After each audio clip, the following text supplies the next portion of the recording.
Welcome to Shaka Extra Time, the only show here on Facebook Live and the only place where Shaka answers your questions. Hi Shaka, how are you? How are you, Ian? I'm doing exceptionally well. I'm really glad to be with you here today. I have to say, frankly, that I'm hugely terrific.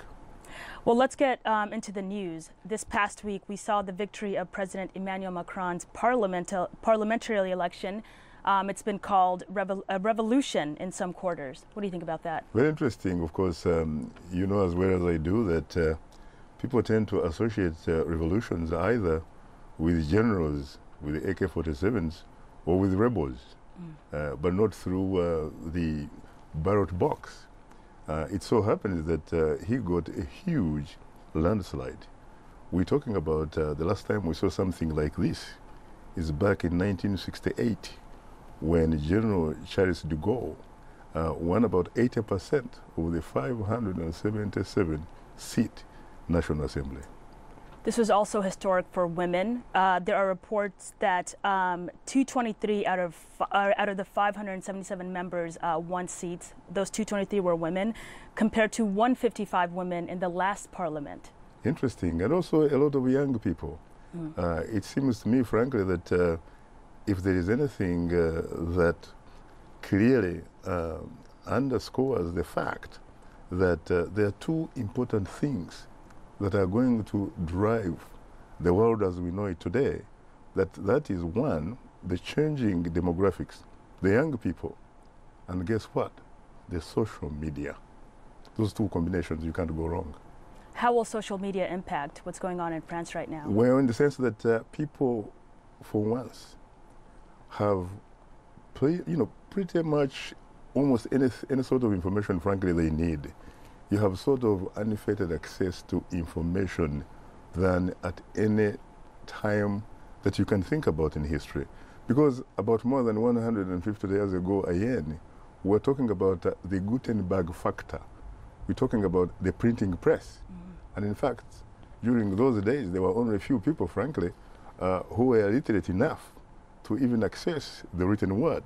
But when we talk about today, my friend, information is all over the place. You're talking about videos, and videos, frankly, can form what one would call a universal language. It doesn't matter what language you speak.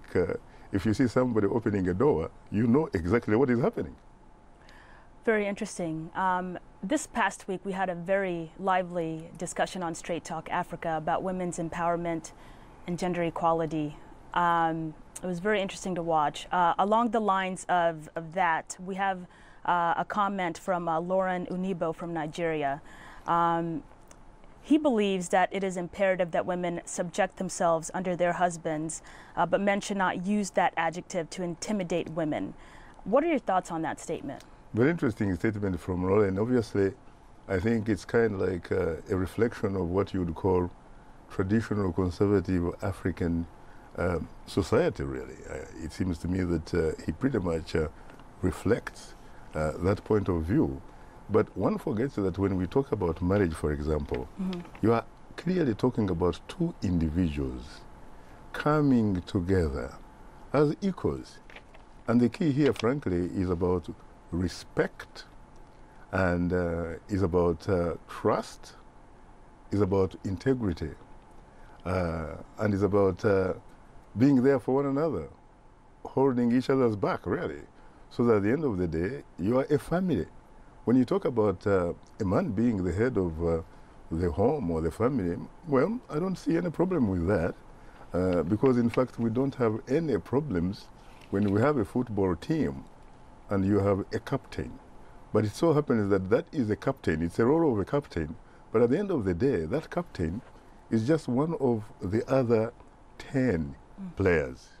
And so that's pretty much how I look at it. So long as you respect the spouse or the other partner, and you make sure that, let's face it, at the end of the day, you are equal human beings under the law. And also, you have to figure out that we're talking about human rights here, rather than, looking at each gender as being different under whatever you may want. The Bible might say this or that, but let's face it, who actually wrote the Bible? The last time I checked, they seem to have been a group of men. A group of men, that's right. Okay, so with that in mind, let's go from the home to the office. And we have a comment from Felix Bassi. He's from Nigeria. He says, gender equality is not accepted by me as it stated in the Bible that man is the head of the family. Women can represent women in political offices, but it's not correct for a woman to lead men. So taking this comment into consideration, should views such as this affect women's political and social standing in Africa? It's very interesting, that brother from Nigeria, in terms of his views, really, because let's face it, it's as if he probably is unaware, for example, that when we talk about England, or the United Kingdom as it were, the head of a state happens to be Queen Elizabeth II, who happens to be a woman. She's been doing that job for more than 60 years. You also can remember that there was a lady in London called Margaret Thatcher, who was sometimes referred to as the Iron Lady. She was one of the most effective chief executive, frankly, anywhere. You also had Gold Meir, when I was growing up, was the president of the State of Israel. She was arguably, in fact, at one time when she was a cabinet minister under Ben Gurion, she was in fact jokingly referred to as the only man in the cabinet because she was extremely effective. She knew exactly what needed to be done, and she was able to deliver. Eventually, she worked her way, became prime minister. When I was young, you had a prime minister, I think, who became a president, Bandaranaike of Ceylon, which is now called Sri Lanka. You had Benazir Bhutto, the prime minister of Pakistan, doing an incredible job until, in fact, she was assassinated. Let's face it, women have proven themselves. On the African continent, you have Ellen Johnson Sirleaf, the first democratically elected female president of any state on the African continent, and she seems to do a good job. I don't see really why anybody should be complaining here that women take their rightful places in leadership, whether it is politics, education, the economy, or anything for that matter. You know, it's interesting because just this year alone, we've had 2 shows on Straight Talk Africa that focus on women's issues. And in both shows, we struggled to get women to speak up on their own behalf. What is your take on that, and why do you think that women are reluctant to speak up about issues that affect them, at least on Facebook or social media otherwise? I have to say, frankly, that I am reasonably, I think, disturbed by that. Because, frankly, I do not see why our sisters, I do not see why our daughters, our aunts, our mothers, I do not see why they are missing in action. It is one thing to support others, to be there for you, speak for you, and try to do things for you. But it's quite another thing, Ayen, to be right there for yourself, to have a voice, so that you can in fact speak on behalf of the silent majority. And we're talking about women, frankly, perhaps being the majority on this planet Earth. In most countries, you still find either they are the majority or they are just equal partners of that particular country with the mayor. And yet, you hardly hear their voice. I frankly don't know why, for example, they do not actively participate in some of these you call in talk shows, just like Straight Talk Africa. I think that this is a moment, frankly, I would appeal to them and I would encourage them to take advantage of some of these opportunities so that they can begin to speak for themselves. There are some issues, frankly, that can only be articulated by that particular gender so that they can be on the table and they can be on the agenda. And so I don't know why they don't do that, because more than at any one time before, there are so many opportunities, frankly, that have allowed women, the girl child, to go to school. So it's not an excuse that they are not articulate, they are not educated. There are so many intellectuals. And you find so many lecturers, you find so many female professors, and what have you, female ministers, female education officers, female physicians, engineers, and what have you, female journalists, as a matter of fact. That's right. Come on, girls. Come on. Let's listen to your voice. I agree with that, and I echo those concerns as well. It is World Refugee Day, as you know, and I want to move to a question about South Sudan. As you know, South Sudanese refugees, the crisis there is one of the largest in the world. Ibrahim Agara from Kenya asks, is it possible to implement a peace agreement in South Sudan without Riek Machar? He says the fact that the 2015 agreement was largely between Kiir and Machar, and now that Machar is away, does this technically mean there is no peace deal in South Sudan to implement? Is it a lost process? Do we need a whole different process? I think that Ibrahim raises a very important question here. Can you, in fact, say that you have a deal without Dr. Riek Machar as a leader of a legitimate community which forms part of the Republic of South Sudan? I think the answer, frankly, is no. Let's face it, you are talking about the elephant here. I know that Salva Kiir and some of his supporters have been trying to negotiate around the elephant. It's a high time they have to accept the political reality that, you know what, you cannot make peace with your friends. You make peace, rather, with your adversaries. You make peace with people who you sharply disagree with. That's the only way you can make peace. And it seems to me, frankly, that is the only way the country known as the Republic of South Sudan is going to restore its dignity. It's going to reassure its people that, you know what, it is okay, you can live here.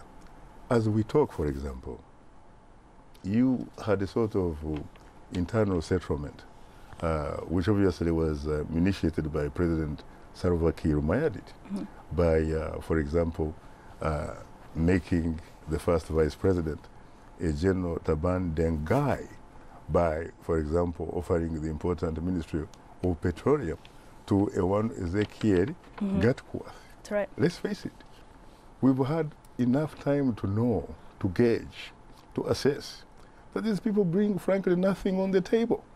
Where are their followers, if in fact they were the kinds of people that would work with Salva Kiir in order to restore peace and stability in that country? We hear reports of thousands of people keep leaving South Sudan, going to neighboring countries as refugees. We hear almost 1 million or so are internally displaced in their own country. They're actually refugees in their own country.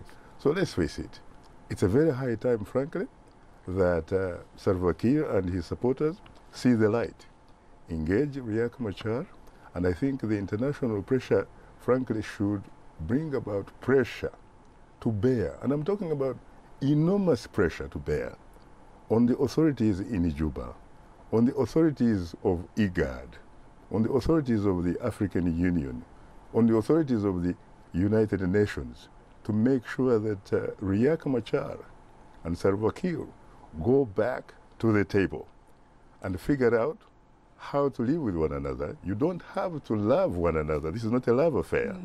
This is not an issue, frankly, of two individuals. But the political reality is such that their communities have to live together. They have been, in fact, quote unquote, condemned to live together. And they should figure out a way of doing that so that, let's face it, life goes on.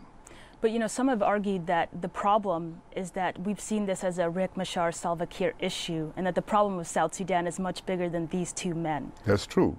It's very true, but let's face it, you can't wish away those two individuals because, let's face it, they do command a lot of respect from their own communities.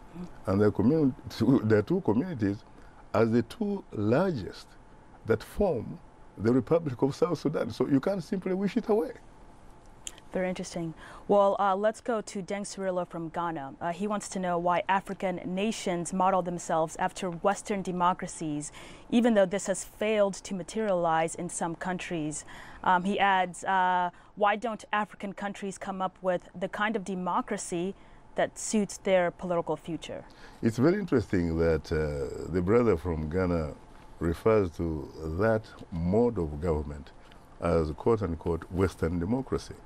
The last time I checked, it seems to be working in a country, for example, called Japan. Are you saying that Japan is a Western country? Let's face it, this democracy thing seems to be working where people become reasonable and see the light. Because the last time I checked, when I was an undergraduate student at the State University of New York, Albany campus, I was doing political science and I was having a bit of intellectual challenges here. And I remember one of my professors giving me a very small book that, among other things, defined a democracy. In that book, democracy was defined again as about who gets what, when, how, where, and why. So it's really about the power or the ability to be able to distribute resources and opportunities equitably. It's about distributing resources, the power to distribute resources and opportunities. And so it's about really fairness. It's about justice. It seems to me when you look at some of those tenets, you're talking about a universal language here. It's not something, frankly, that you can characterize as Western or something that you can characterize as that, you know, a place that probably has some kind of geographical monopoly on it. No, it's just doing the right thing. It's about being fair. Where I come from, in the communities of Kabale, southwestern Uganda, there were a lot of people who did not go to school. If you talk about school being the Western type of school, who respected one another, who had integrity, who basically had values really. They were values, the people were not fighting, people figured out how to share things, to be there for one another. When, for example, someone didn't have salt, you just go somewhere and say, you know, we do not have salt. Can we please have some salt? They will give you salt. A child belonged, for example, to the community, not just to an individual family like it probably is right here in a nucleus type of family context. That is why, in fact, people have written books, including the lady that wanted to become president of the United States, Hillary Rodham Clinton, wrote a book saying that it takes a village to raise a child. That's right, yeah. So I don't know really why people think about democracy, and yet some of these people, by the way, they drive Lexus, which is of course made in Japan. Right. They don't have problems driving Mercedes-Benz, which is made in Germany. They don't have problems having, for example, a cell phone.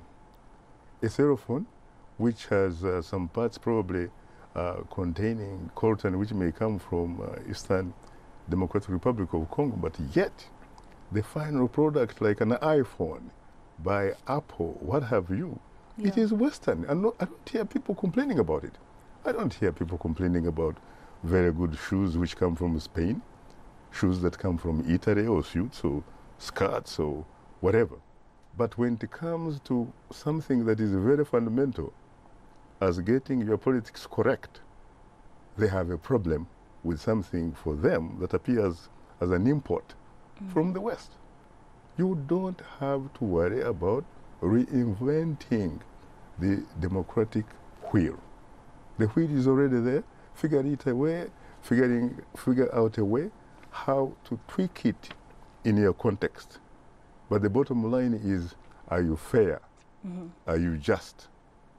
Do you observe fundamental human rights? Do you allow people to express themselves? People express themselves in the Kabale. They don't need a visa for that. But it's only in places where you have dictatorships, my friend, that people beginning to build roadblocks. People begin to ask you, if you ask them, how come you're not democratic? Oh, then they say, you know what? You are just trying to become a Muzungu. Paul Dash. Very interesting. Let's go to a question from Kachakro Crocha. I'm not sure where he's from, but he says, we have a serious cancer in Africa, and the cancer is those who lose elections accuse the winner of rigging. He's from Zambia. He says, this happened in Zambia, my country, where international observers declared elections free and fair, but UPND has failed to recognize Mr. Lungu as president. He says, Shaka, will African political party leaders one day behave like their friends in Europe or America, where they easily accept losing an election? Is this attainable in Africa? Very interesting. First of all, it is attainable. And it is very much attainable in Africa. As a matter of fact, you don't have to go very far from Zambia. He just has to go to south of Zambia. Mm-hmm. You cross Zimbabwe, and then you go through the Limpopo, and you find an election in the Republic of South Africa.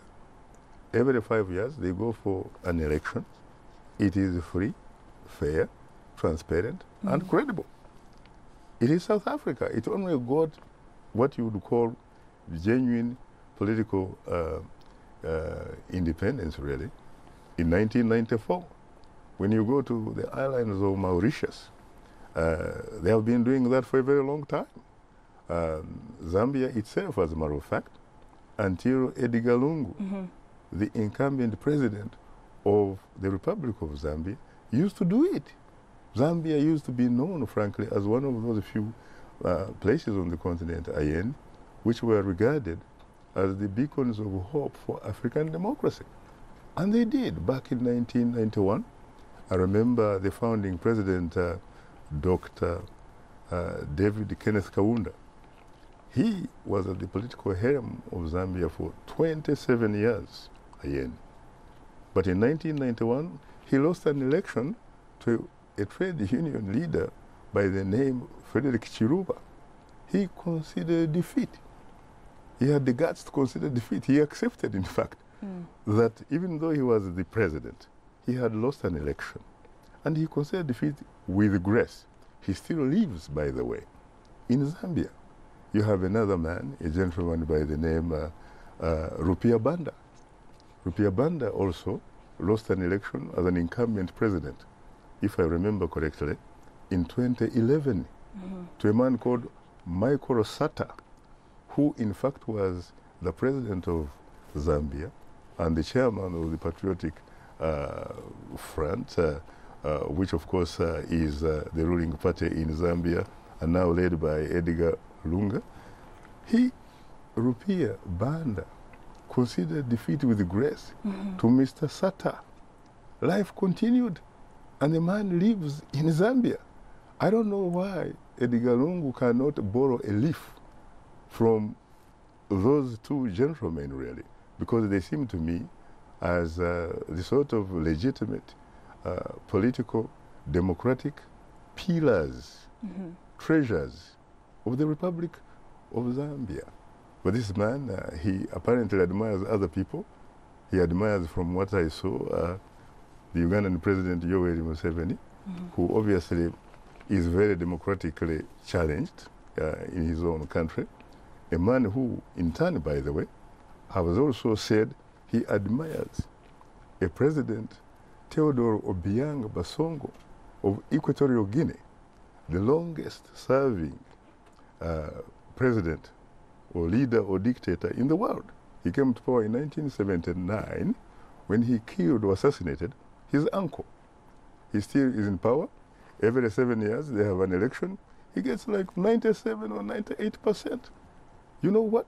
Not even Jesus Christ, who is very popular, even if he had actually subjected himself to a democratic election, he probably wouldn't get that kind of a 97, 98 type of figure. He probably find himself like in 60%, who knows? But even with all the success stories that you just mentioned, is this fear of elections, is it misplaced? Is it justified? First of all, because probably those are not really elections. Those would be probably which have been characterized, among other things, as selections.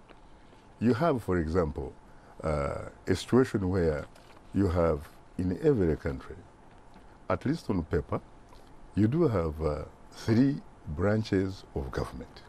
We're talking about the executive, which of course is headed by a president or a head of state. Then we talk about the judiciary, which is supposed to be headed by the Chief Justice.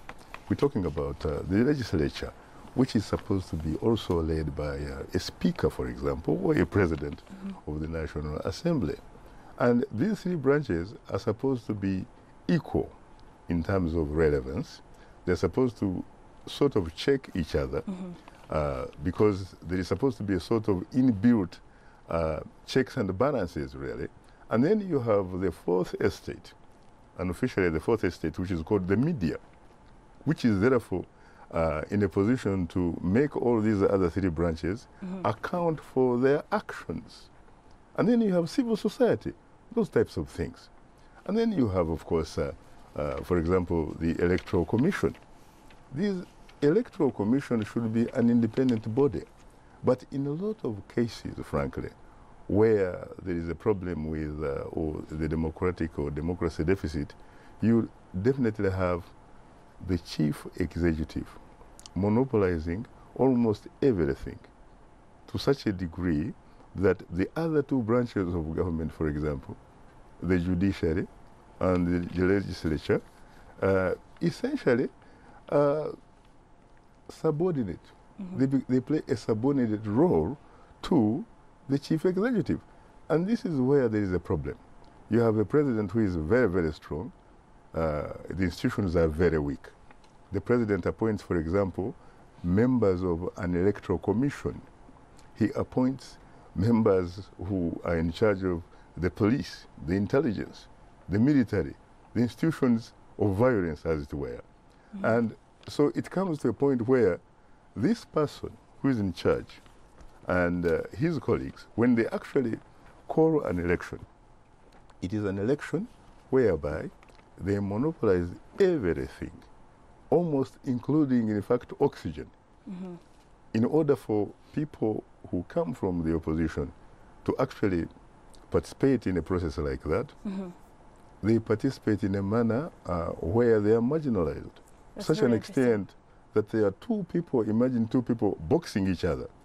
And you have the incumbent or the ruling party with their hands free and legs and what have you, but yet the opposition has their hands tied behind their backs and their legs tied together, and they are being asked, when the incumbent is punching, they're being asked to counterpunch. That's very interesting. Now, in about 15 seconds or less, can you give us a preview of Straight Talk Africa tomorrow? Very interesting. Tomorrow we're going to be talking about another interesting election, the upcoming elections in Kenya. And so we are pretty much going to look at whether or not the political playing field is leveled. Very interesting. Well, Shaka, thank you so much for being here today. I'm looking forward to tomorrow's show. And thank you all for joining us on this edition of Shaka Extra Time. We'll see you next week. You're most welcome. Thank you. That was great. Thank you. That was very interesting. Really? We had a lot more questions.